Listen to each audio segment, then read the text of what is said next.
Welcome to Real Feels, the podcast that invites people to be public with their private persona.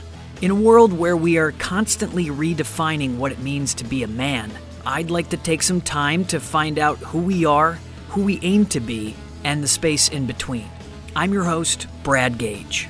Evan Watkins is an actor, a guitarist, and a guy who has made enough mistakes in his romantic life to know how important it is to listen. And it shows. What's lovely about this episode is that Evan was down to attack some big questions about masculinity with humility and the awareness that while there are a lot of external pressures to be a certain type of guy, he understands that real confidence comes from having empathy for women and not pushing his own expectations on any romantic situation. Listening, learning, and striving to be better is what evolving is all about. I'm so glad Evan took some time to be here with me right now. When was the last time you played guitar? This morning. What'd you play? I noodled. Just noodling? Yeah. Do you record your noodles? No. So that you can hey, I'll use that riff later, Jimmy Page. If I discover something in the middle of noodling, then yeah, I'll get my phone and I'll record it. But it has to be something that I feel like is a seed for a song. Yeah. You know what I mean? Do you write a lot of original songs? Yes. Yeah. Yeah. And what's the last original song that you wrote about? What is it about? I mean, are we talking like Evan Watkins original or like Hellcross, my band? Whatever you wrote last. This is very revealing, but I'll just say it because we're on Real Feels, right? The last song I wrote was a Valentine's Day gift to a lady that I'm seeing. It's not like a love song per se, but it's about her. Yeah. In an interesting way. Sure. Yeah. Why isn't it a love song? It is a love. Well, I mean, we've not been dating terribly long. You're saying it's a love song, but you don't. But love is too strong a word to use because it's so early. Well, that and also I felt like the concept of being like a song that's like you make me feel great and I think you're awesome is like overdone. Sure. You know, it's specifically about. She's very creative and it's about essentially she makes horror films and she says they come from her nightmares, and then the sentiment was a story about somebody that cared so much for somebody that they lived in their nightmare and they were fine. Yeah, and well, it came very quickly. I wrote the lyrics in like 20 minutes. Yeah, but you know, that's the thing about writing. Sometimes you just can do it. Well, if you feel it and you think about it for long enough, the writing part is easy. It's already in there. Yeah, you're just channeling the idea. Yeah, so I wrote that and recorded it and. Sheepishly delivered it on Valentine's Day. Very embarrassed. So you sent it as a digital file. You didn't perform it live. I'm not trying to shame you here. I'm just, I'm just trying to with get a digital file, this. I can really control and manipulate. Sure, yeah. No, yes, because I felt like the whole guitar thing and all that, it just would have been a little much. Yeah, would have been too much with all the strings. Well, I did use. I went a little Brian Wilson on it because I've had drums. It's acoustic. There's two electrics. There's an organ. There's a piano. There's a theremin. Yeah. I was dabbling in the idea of a mellotron, you know, but that I tried. It didn't work. So there's like 25 layers of tracks on there. Okay. And so I was a produced thing, and so I wanted to present that. And then eventually if we're around and she wants me to play it, I'll play it just like a unplugged version. Yeah.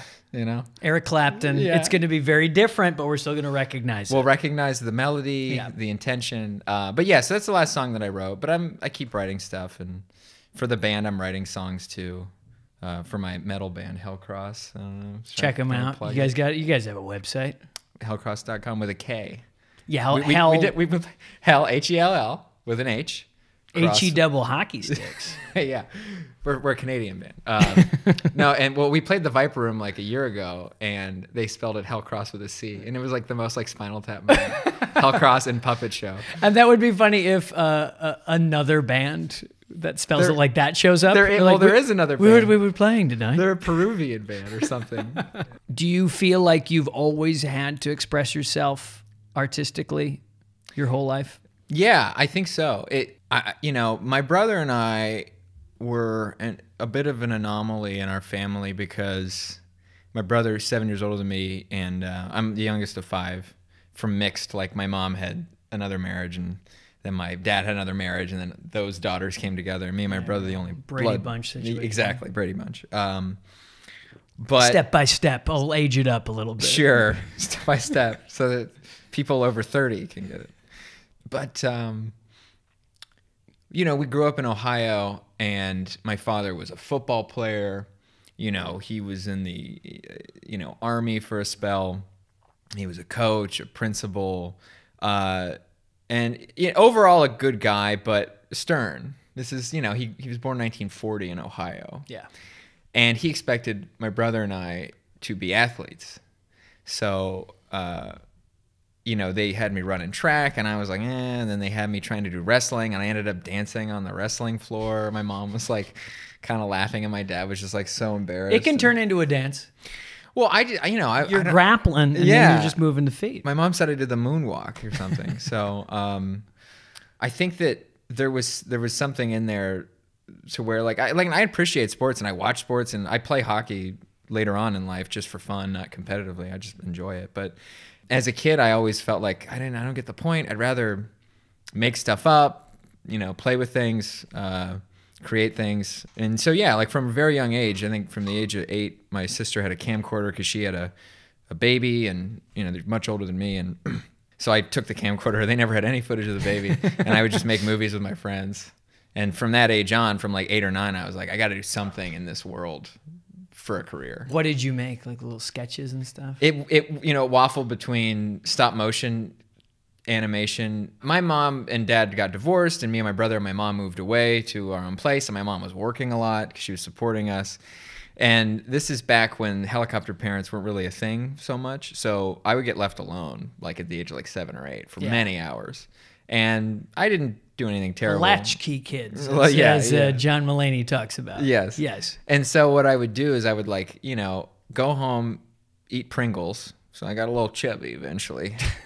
Watch a movie or something, and then I would make stop motion movies with all my action figures and stuff. And then eventually, once I got real human friends, we would make live action films, and it was always comedic or a genre. It was a detective movie, but there was always violence and stupid kids with guns. Easy stuff, exactly. Yeah, chasing each other. If you have a toy gun, that's drama. That's totally. A story. Yeah, but we were very goofy. We have a lot of these movies still up in a box, and I just need to find time to digitize them and then never show them to anybody. Did you feel like you were disappointing your dad because you weren't as jockey, or as that you were more creative? Did you feel like there was a did you ever have a conversation with him about that? Yeah, I mean, conversations with my dad were very hard. He wasn't an unsentimental person, and he was creative in his own way. I find out later on that he was because I vaguely remember him playing piano. He was a really a beautiful pianist, and so he had a creative side to him too. But he made his living learning football and sports and all that stuff. So that was his real passion. But I don't think that he disapproved. I don't think he ever understood it, but I think that he supported it. Does that make sense? Yeah, he put absolutely. me through film school. Yeah. Or he helped me, and my mom supported me too. So they were supportive. My mom, I think, got it a little bit more. She's got more of a sharp sense of humor. And, again, I moved away from my parents when I was 7, or my dad when I was 7. So I didn't really get a lot of a ton of one-on-one time other than visits and stuff. Yeah. So it was hard to really see him in his element because a lot of those memories I was too young. What are some traits that you feel like you gleaned from your father? Oh my God. It's so funny because my mom is it's amazing that you're like him because you weren't around him that much. And definitely there's a moodiness, sort of a, not anger, but if I get upset, it's a little bit more of a quiet shutdown. Sure. Why? Genetics. I mean, literally, that's the only. I can't. It's. But what causes you to shut down? Yeah, I guess if I feel like I'm in a place I don't want to be, Emotionally? No, maybe sometimes physically. Okay. If I'm exhausted or fed up with, I just want to go to bed or something. But instead of making a big deal about it, you'll just You're just kind of shouldering through. It's some of the stoic Midwestern Ohio thing that you kind of live with. But the other traits that my mom expressed when he was a younger guy, he was, pretty fun and charismatic with a group of people, and I've found that I can tend to be that way if need be. I would say so. Yeah, like I'm not bragging, but I feel like I'm a pretty fun guy. I can say it. Yeah, thanks. Man. Thank you. You're a fun guy. Appreciate it. You can own a room. It's fascinating how much you get from genetics and just picking a few things up here and there. But overall, I think that mostly I was raised by my mom and my older sisters and my brother, and they gave me a whole different aspect of life. Having like really strong older women. Right. Was great. Did you ever have conversations with your mom or your sisters about aspects of masculinity? And I know this is kind of a wide open question, but were there ever conversations talking about sex that you could remember was a little bit more from that feminine perspective? Yeah, I'd have to reach a little bit. I mean, from a very early age, I knew that my parents had been divorced because my father committed adultery. And I knew, and my mother was not the kind of person to keep that in. Sure. So we knew. So you're at a young age. That's just a part of your world now, that idea. Right. Yeah. And so from a very early age, I was like, oh, I would never, ever do that. Right. At a very early age, I was like, what does it mean? What is that? How did this affect her so much? And I felt bad for her. And to an extent, I felt bad for him because like, he's my dad. I love him. I respect him. He messed up, but like, she never directed us to hate our father. That was not the thing. But it was like, she couldn't hide her feelings. Yeah. So to me, like the cheating thing was like a big no-no. And then I sort of put relationships on this pedestal to where they became like this very big grand thing that was so like, whoa, it's this real deal, You got to do it right. Yeah, and so my first girlfriend in high school, I was with her for like a year and a half. You know? I mean, also, I was like 15 years old. First loves, though, that they can kind of stick. Yeah, but sure. also many times they're super fleeting, like a week long. Well, I think that part of it too was, and I'll circle back to the masculinity thing, but for me, part of that, just like a little tangent, was like when you grow up and you're, a little insecure, and you have like a chubby phase in like middle school. Braces? No braces, glasses, pale. Lucky. Bowl cut. Braces twice. Oh, geez, braces twice. Yeah, and they're still a little. Your teeth look great. They're all right. I grind. I grind too. I grind. I got some weird stuff going on. But then the idea of being in love is more about, oh, someone likes me, rather than I really like them. And I think that you can get into situations that you shouldn't be in when you're with somebody because you're getting, oh, they like me so much. But I think it's really like, yeah, it's nice to be liked, but like if you love them, then you're focused on the right thing, not on what you're receiving. So that took me years to get out of my system. That first relationship was much more, they were really into you and you were just like, I don't even know. I guess I'm just being polite. Well, I mean, I was so young. I think we didn't know what we were doing. But Sure. I think I think that overall my perception of relationships and love morphed into I'm in this because it feels so nice to be loved, even though I might have ignored red flags or ignored like real feelings of like, does this actually make sense? Or am I just in it because it's secure? Yeah. Yeah. And I think there's insecurity that leads to that. Yeah. But also important to experience it so that you can't know that until you're in it. You go, oh, I don't like this. Yeah. Oh, okay. Yeah. Now I know what I don't like. So. But I'd say a conversation on masculinity from my mom or my sisters. I remember, at an early age, there was some discovery of some pornography on the computer. It was yours. You Well, discovered someone else's. No, I had downloaded it or something, and my mom was like, I understand, but that's not sex, and it's unrealistic. And I was like, I get that. That's great. Yeah, that is such a, I think, more fruitful discussion than that's bad, stop looking at it. Yeah. Conversations, maybe not, but sort of just gleaning an idea of like leading by example. My mom was, worked a lot, worked from like making minimum wage to then becoming the head of a billing department at a hospital. So she was professional and awesome, and my sisters were all very, very cool and independent thinking and exposed me to cool stuff, culture, movies, and things like that. So I just, to me, gender wasn't, I never thought of women as like an object. They were people. Yeah. And like, we talk about like male gaze or whatever, and you can say, you look at a woman and recognize her beauty. You could, I could say my mom or my sister, all very beautiful people physically and emotionally or whatever, but I'm not like, obviously they're relatives. If I say they're physically beautiful, it's not because I'm sexually attracted to them.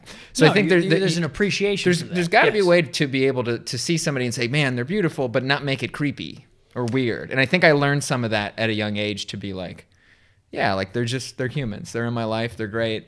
I respect them. And I'm guessing you feel lucky to have had these female role models. Yeah. Totally. Do you know anybody, or how do you think that your perspective would be different if you would not have had any of those women in your life? I mean, there's a lot of things. And again, I'm not perfect. I mean, we're all learning, and now that there's conversations about this stuff, I want to rename the show "We're All Learning." Like that is truly the theme. But Real Feels has like a rhyme to it. Yeah, yes, I agree. We are all learning, but of course, it's important to be a little bit of like looking at it objectively, but also looking at ourselves with an open heart and room for growth, I guess. Yeah, I'm 100% sure that I made mistakes as a young man who was just uneducated and ignorant. And I think that you just learn from your mistakes, or you listen to people and you go, okay, yeah, I can think about maybe changing my perspective about how you address other cultures or women or whatever. I mean, I think that to me is unmasculine. And I think people mix masculinity up with active ignorance. And I think that when you're actively ignorant, that is so stupid. I mean, well, literally. I mean, it's just, that's what I would want to avoid. I think you can still be masculine, but don't be ignorant about it. Yes. Yeah. Yeah. Whatever masculine means to you doesn't have to mean women being lesser than, but how masculinity is defined inherently in and how it is programmed in so many boys is just inherently hurtful to women. Yeah, totally. I mean, again, dominant.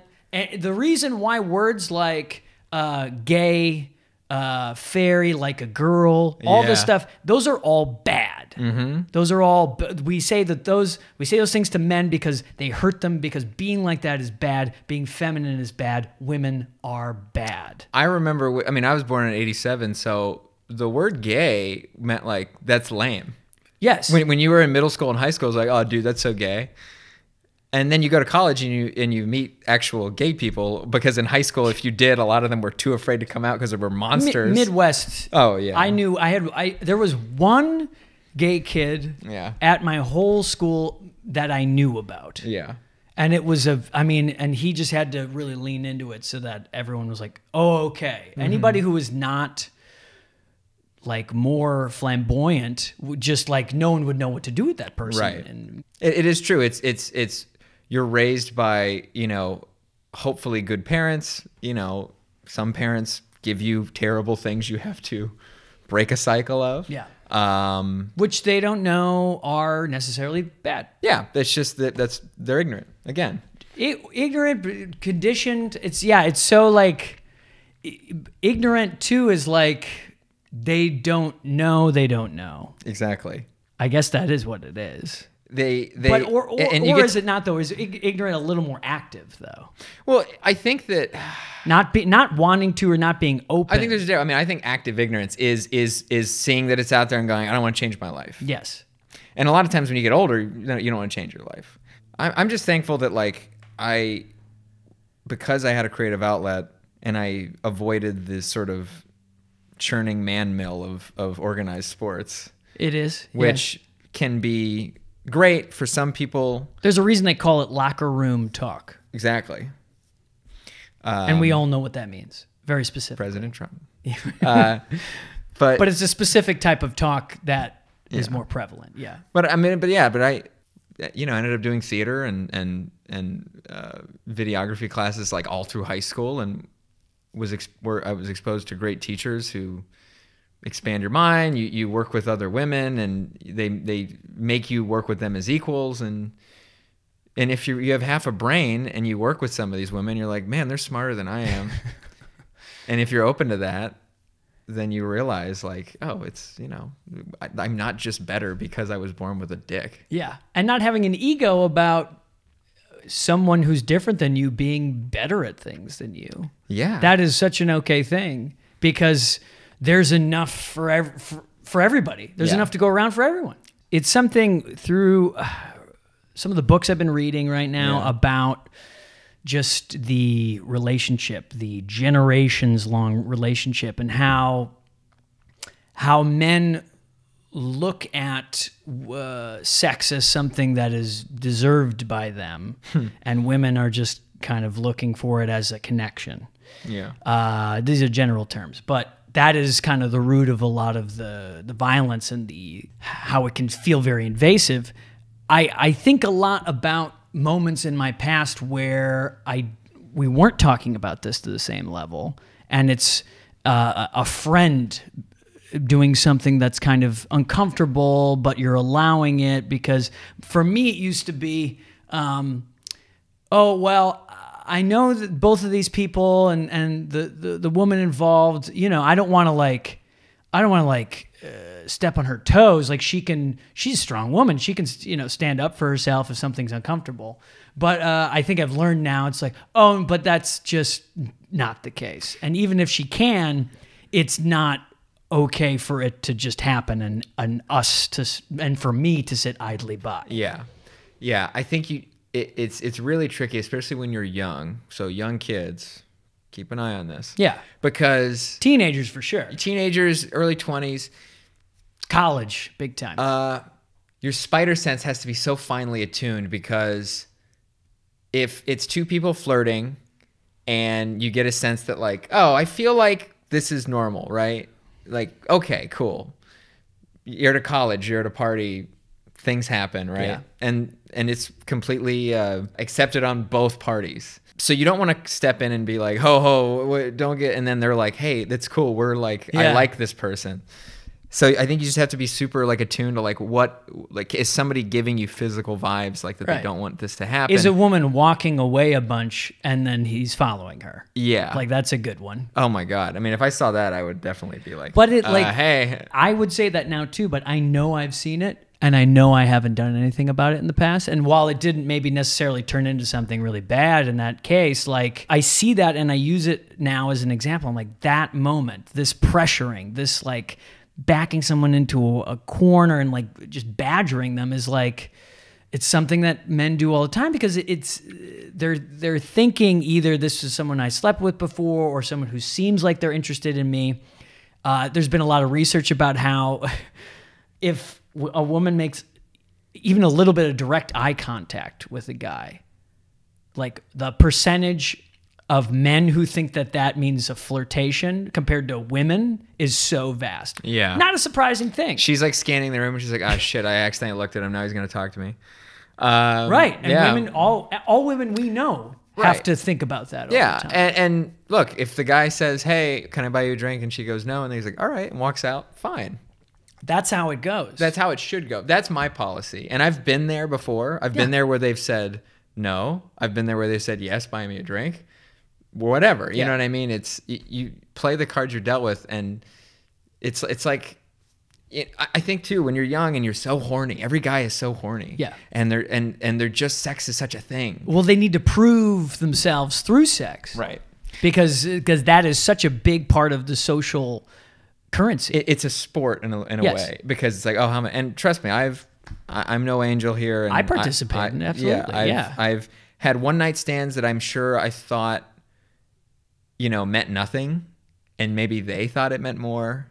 You know what I mean? Sure. And that's just navigating like the early stages of like, oh, this is how people are. Yes. You know? And there's nothing necessarily inherently bad about a one-night stand. No. As long as everyone involved is clear about what happened and what was going on. Yeah, exactly. So, but I would say that with time and perspective, it's more valuable just to not. In my personal preference is to be like, maybe not, and just, get to know somebody a little bit better before you become intimate. Because eventually, because I think that when I was young, I of course was like sex for the physical part, because every young guy is like just brain dead over it. But ultimately, I knew deep down that like the whole point is to find a soulmate. Like you want to be in love. I knew that very early. I didn't do it just because I was like, oh, whatever. Like it to me, there were emotions tied to it every time. You know what I mean? Yeah. And realizing that, I think that if you come at it with good intentions and you're like a young guy and you see somebody and they're like, oh, I think they might like me. And if your intention is like, I want to make a connection with you, even though I'm super horny and I can't control my hormones, if you keep that in check and you respect them and listen to them, you should be okay. Yeah. But a lot of times they're so obsessed with notching that belt that they don't even think about the other person. They're purely thinking about themselves. Yeah. So again, it's ignorance, selfishness, that kind of stuff that is passed down, and dominance. Yeah. And again, like you said, it's ingrained. Yeah. And what's interesting too is that I think a lot of people would hear a conversation like the one we're having and call it policing too far. This level of like, where's the romance in having enthusiastic consent at every step of the way? They even fucking he made fun of it on Curb Your Enthusiasm. There's a part of an episode where he's like recording a date and he's like, I would like to put my arm around you. Right. And while it's interesting, yeah, I do think that the mockery of that type of consent, and maybe it's not full mockery, maybe it's kind of like he's just portraying what an ideal conversation would be from all of the dialogue that we're having right now. But I do think that people who think that this is too much are ignoring, once again, the female experience, and even if it's women, because it's easy to say this is too far, this is too much policing, this is too much communication, and it's not romantic, it's not sexy. It's easier to say that, I'm guessing, if you've never been assaulted. I think it's easier to say that if you've never experienced a gray area where things went too far. Yeah. And so that would be my retort to that. Yeah. I would also say that like most women that I know who are in a situation where they're on a date and you're kissing and the guy wants to take it a step further and maybe makes a move, and if she says, hey, I'm not ready for that, and you back off, you're fine. Yeah. Like, I think it's not like, oh, if I make one false move, I'm going to get like Me Too'd and kicked out of the world. Like, everybody understands that like people work on different levels. And if you're not persistent and a creep about it, you can just go, I'm sorry, I understand. And, and also not, but not even a creep, but not being an asshole about it. Yeah. Because somebody says, no, you're not owed their body. So just like kind of being like, all right. Yeah. We can be people. You know what's sexy? You know what's more sexy than being a jerk and being impatient is being patient and being totally fine. Because I think, oh my God, yes. Yeah, I think you're just like, all right, fine. It's really nice and really depressing at the same time because, like I said, I've been in situations where I've been dating people and I try to approach it from a respectful point of view as best as I can.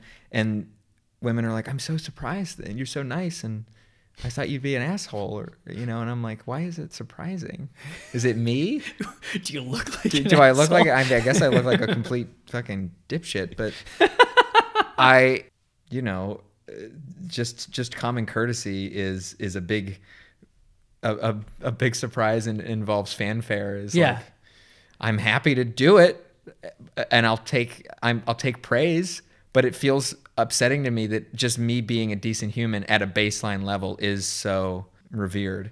And I'm not saying I'm perfect, trust me. You're saying the bar is surprisingly low right now. Well, it's always been low. I think people just didn't realize how low it was. Sure, right. Because we have never been forced to go above it. We never talked about We've never had a conversation where anyone's like, actually, there is a bar, and it'd be better for women to go above it, which makes it better for everybody. Yeah. I think that there's definitely some things you can hold on to from days of old that are traditional, gentlemanly things. I haven't met a woman that didn't like when I opened the door. And I'm sure there are some that are like, oh, I don't want that. And to me, it's like, yeah, but if you were a man, I'd open the door. I open doors for my friends too. You know what I mean? I think that it's mostly like it's a care thing, not a, oh, you're a woman, you can't hold the door sort of thing. It's like, I'll do it because it's a traditional thing. Like I think there's some way that you can be an alpha male and a beta male at the same time. You can be right in the middle. Well, speaking of kind of picking and choosing traits, alpha and beta and all this stuff, what does it mean to you to be a man? And it also does not mean that only men get these traits, but what does it mean to you? I think it means nobility and sacrifice and strength, being okay with all that. I'm not like a gung-ho military person, but like the traditional, and of course there's like, we're multi-gender in the military, but the ability to be like, yeah, I will literally lay my life on the line for you is a very noble, cool concept. And I don't know that I even have that strength. You know what I mean? If it was somebody that I was to be like, the right situation. Yeah, I wouldn't go to war for oil or, for a pissing contest between a couple countries, but yeah, it's like that kind of thing. It's like, providing. I think it's like, and it doesn't have to be like, oh, I go out and I hunt, or, oh, I'm making money for my family. It's like, to me, it's like bring people together and make them feel safe and give them a fun time. Or, it can be as simple as like, what you're doing right now, which is a really nice, great thing, which is having conversations with people that who are creative, who tend to be on a lot or have to present a version of themselves to the world that is filtered through social media and can be very cold. And you're giving them an experience to showcase how they really feel about deep stuff, which is, I think a good masculine thing, because you're bringing a community together and making people feel safe. Thank you. Right? Yeah. I mean, I just want to talk to people about the most important stuff. Yeah. Like, all we do all day, for the most part, even when we're actors, is just kind of, we're like, just fucking around. Talking about like, oh, did you go in for that? Did you go in for that Mazda spot? Yeah, it's either like work stuff or like politics and like social media and posturing, ego, all this stuff. But like, to me, we don't have a lot of spaces where we're asked questions that we aren't asking ourselves. And so that's what I want to do with the show. Like, how would you describe the Evan inside? The one who maybe we don't all see, the one that you know better than anybody. I would say thoughtful, and I'd say that I don't know if this makes any sense, but I say I'm a good leader. You know what I mean? I like to like sort of get things going and direct stuff. Not necessarily like movie directing, but you know what I mean? Like, yeah, just get people together. Yeah. And you have a moral compass. You can take people in the right direction. Yeah. I do like my alone time. I like to be able to think without a lot of noise, which is increasingly harder to do. Yeah. In the city, especially when there's construction everywhere. I know. And also with phones and everything going off constantly. Can you imagine having a job like 40 years ago or 30, like not even like 25 years ago, when it was like when you left, you were done? Yeah. Like they couldn't get to you? I know. Unless they called your home It's line? incredible. It's incredible how we were able to respect space and time. Yeah. And now we just don't at all. I mean, there's a lack of reverence for ourselves and time. Yeah. Because nothing is more genuinely a waste of time than being on Twitter.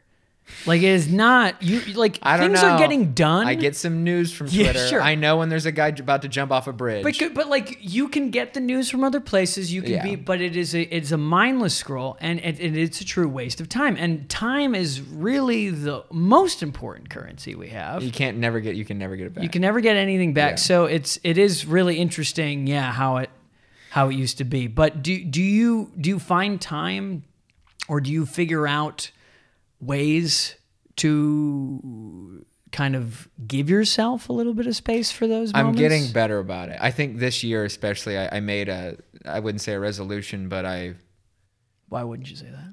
because I feel like calendar Intention? resolutions.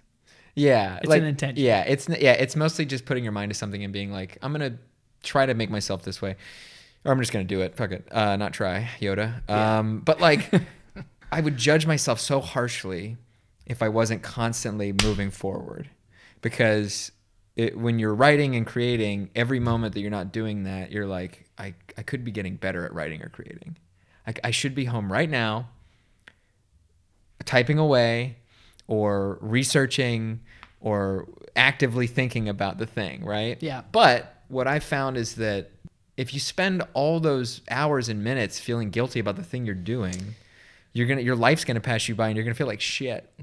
And I'd rather, maybe it takes me a few more years to accomplish what I want to do, but at least I enjoyed those years. Yeah. Rather than just be miserable. And in the end, there's no guarantee anyway. Yeah. You could be the most, I mean, I've seen amazing writers and performers who still struggle or gave up or whatever because the circumstances and the sheer luck it takes to accomplish anything in this business. So my trip is just to like understand that I know nothing, be okay with that, have fun learning on the way there, and give yourself time to enjoy the ride.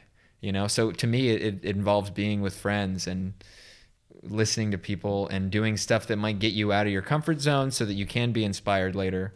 Right. The weight of some sort of created future, created success, the idea of it it's self-torture. Yeah. And while it's good to keep that in mind while also being motivated, just being okay with where you are and what you're doing right now with intention, I think is kind of the secret to balancing it all. Yeah. And it's taken me 33 years to figure that out. It's supposed to. You aren't supposed to know that right away. No, you couldn't. How would can't. you? Well, I mean, you just can't. No, you can't. Yeah. It takes years to learn that. And balance is a good word. I mean, that to me is the essence of like all life. It's like everybody needs a little bit of salt in their caramel. You know what I mean? Like you can't, it can't all be great. Yeah. You need some things to sort of make it a little bit difficult, and that's okay. And one of the things that I'm sure guys of our age are feeling at this point, where it's like, when I was young, I had this attachment to like, I'm going to have a career, and then I'll get married, and I'll have a family, right? And then as you get older, it's like, do I really want all that? I know I want to have a career. I mean, you got to live. I mean, I guess I could go live in an RV or something and just like... But that's not what you want. I don't want to do that. Yeah. But not judging it if that's your thing. And then it's like, do you want to get married? I don't know.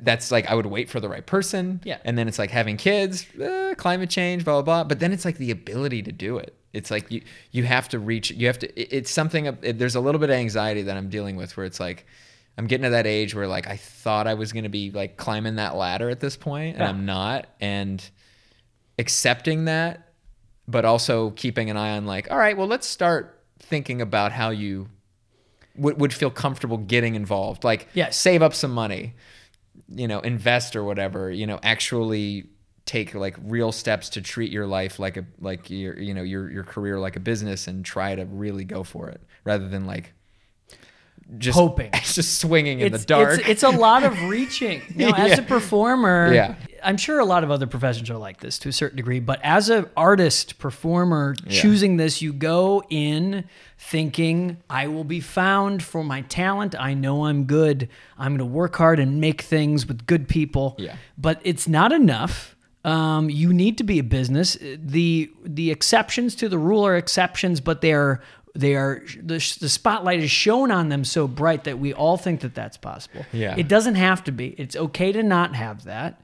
And even when you're here, I love to talk now with other actors about like being okay with releasing the idea of yourself that you had.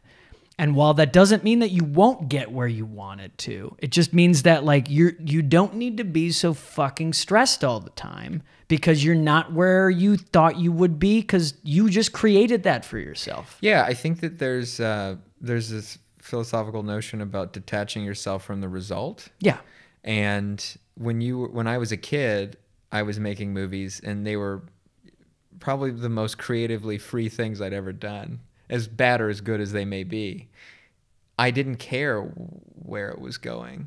You know what I mean? I wanted to get the thing done and see it. And that's what I cared about. And I think if we Yeah. If we stay focused on the thing and make it with love and care, and not worry about, oh, I was going to get into this festival, and if I get in front of these producers, then maybe they'll put me in blah, blah, blah, blah, blah. It's like, you're not even thinking about the art right now. You're thinking about the content that you're going to show them. Yeah. Think about the art you're going to make. Yeah. Right? To sell things, to make them a product, you need to think about all this stuff. It's this weird balance too. I think, again, balance, compartmentalize. So like, spend some weeks or months working on the thing, and then when you finished, spend some weeks and months thinking about, how do I get it out? Yeah. Who's going to see it? Yeah. Or hopefully you have people that can help you do that. I really love that idea, though. You just reminded me, just the simplest thing. As a kid, I had an idea and I wanted to see it. Mm-hmm. And that's why I did it. It was the pure drive that made you do it. I was like, can I make this a thing that doesn't exist here, in here, out here? Mm-hmm. Can I make something out of nothing? That's magic. And that's why people love the entertainment industry, because of that magic. What kind of advice, if you had to speak in front of a high school class? I've been reading this book, Boys and Sex, by Peggy Orenstein, and a lot of it is discussing just how teenagers are as far as their boys' relationship to girls and stuff like that, mm-hmm. and how there's no conversations happening. And I didn't have, any conversations about how to treat women necessarily, and just like safety. It was mostly just normal, like, don't have sex or be prepared and don't get someone pregnant type stuff. Yeah. If you were to talk to a son or a young kid, a boy who looked up to you, what type of information do you think would be important to convey to them now with all that we know, to kind of set them up for success in relationships? God, you just you propelled me into fatherhood.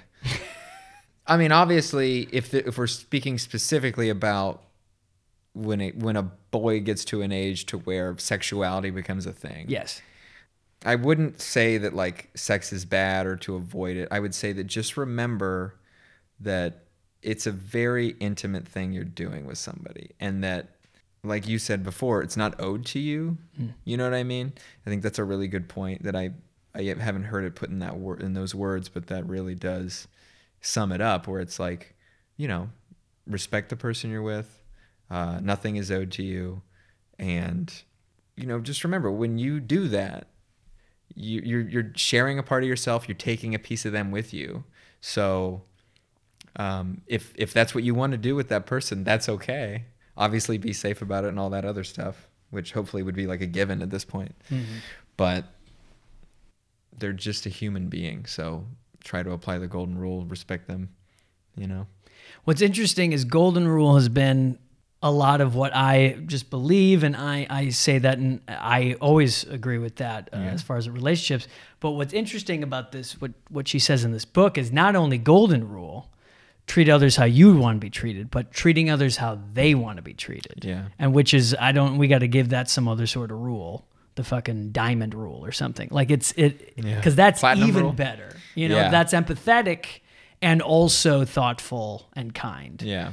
But for the most part, golden rule, I think, is easier to follow for most people, because for the most part, people want to be treated well. That's tricky, because if you get a really gross, horny boy who's like, well, I want to fuck, and that's the golden rule for me. But it's like, well, that doesn't make sense. That's why they said it needs to change a little bit. You have to consider them.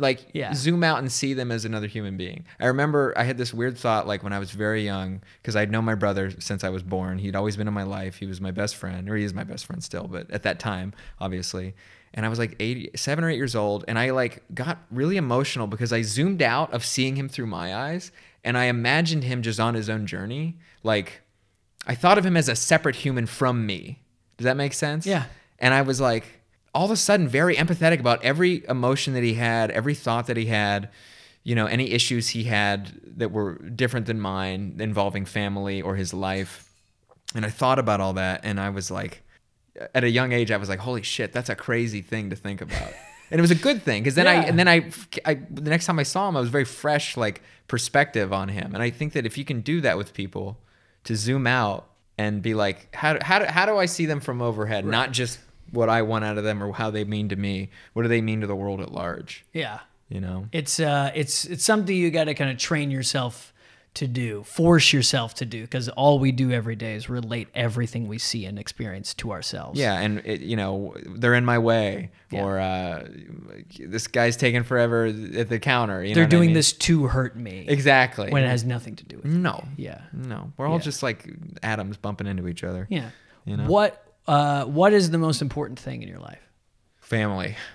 Yeah. And that goes to loved ones who aren't blood related, friends. I've had the same friends for years, really close friends. And I've made a lot of good friends like you out here in LA. But I've had like a very good core of support, and they are just, everything. Yeah. I think that's the most important thing. And just being with them, keeping in touch with them and relating to them. How does your heart feel right now, Evan? Like blood pressure, like health wise, or Sure. You're talking emotion. I know. My heart feels good. I feel really good. Yeah, I'm like, 2020 has been a good start so far. It's really been like, I feel like I'm at peace with where I'm at. My friendships are thriving. Creatively, I feel pretty good. So my heart feels pretty good. Exciting. That's fun. It is nice. Other than the fact that the world at large is kind of a mess and a disaster, which always is like a little bit of a black spot. Yeah. But if you can cut that part out and like put it over there, Yeah. the rest of it, I feel okay. Right. And also, I mean, like, cut it out when you don't want to think about it, but also, like, I mean, it's the hardest thing to do, but just like look at that stuff as like, oh, this is important that this stuff is happening. So it's like, for me, it's always just about finding a little more peace with what's actually happening and not fighting it. And realize that we've been here before. Yeah. I mean, right. I look at myself and I'm like, I'm 33. I'm worried about the end of the world. I'm worried about war. I'm worried about what's going to happen. And I'm like, but if I was 33 in like 1967, I'd probably have the same feelings. Oh my God. I mean, obviously climate change is like a humongous other looming thing that like we need to get figured out. I mean, other than that, it was like, we've been here. Other than the planet's trying to boil us alive. I tell you what, I'd rather be here at the end of the world than the beginning. Yeah. If you had to pick one or the other, beginning, what am I, breaking rocks or getting chased by, saber-toothed tigers? There's no Judas Priest in 40,000 BC. There's no Game Boys, I agree. Well, thank you for being here. Yeah, man. Thanks for having me. Good to hang out.